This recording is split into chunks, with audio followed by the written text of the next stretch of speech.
Generally speaking, antibiotics are really important because, as everybody recognises, animal health and welfare is really important to ensure you've got an efficient farming system and are able to deliver a safe product to the consumer. At NOAA, we're part of RUMA, the Responsible Use of Medicines in Agriculture Alliance, and there the key word is as much as necessary, as little as possible. So it's responsible use. And there are always going to be situations where there's, however well managed a poultry unit is, there's always going to be the situation where there is some disease incursion, there is a problem, and the vet decides that those birds need to be treated with antibiotics. Otherwise you're going to have really critical welfare problems, and in some cases bird death.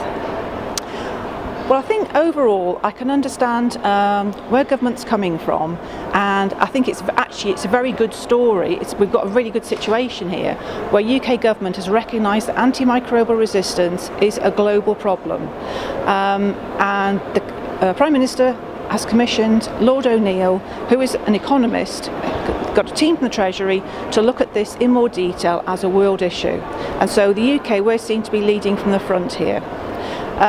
In his report just before Christmas, some of the recommendations from that were looking at global targets for reduction of use of antibiotics in agriculture. And I think we want to be very cautious here that we don't have a knee-jerk reaction. I can understand that going for a global reduction target is attractive because it's easy to understand, but it's a much more complex situation behind that. And it may well be that just by going for a global reduction target, it then drives vets to prescribing certain products, whereas in the past they may have prescribed something else. And you're actually going to drive resistance more quickly down that route.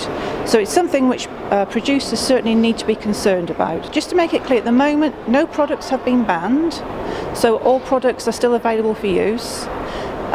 In the future, we may be facing a situation where the regulator may decide to look at some products and re-examine whether they should be restricted in their use for certain cases, certain instances of disease, or in certain sectors. But that's something for the future. We don't know about that at the moment. But at the moment, all products are available.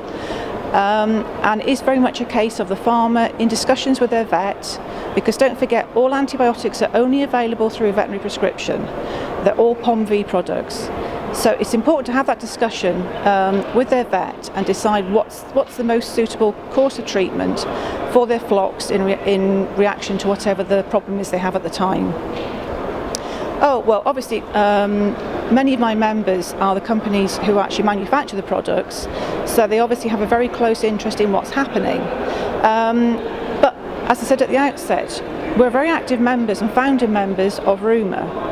And some people sometimes say, well, surely your members just want to sell more antibiotics. But no, that's not the case these days. Now it's a case of they want the products to be used responsibly.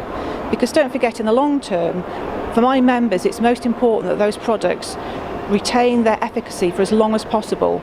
We want farmers to have access to the products for as long as possible. If we are going to be facing a future with restrictions, with potential bans on some areas, we want there to be time so that products can still be used whilst new things are developed, new types of treatments, potentially new antibiotics. There is the potential to develop more, but we need the time to do that.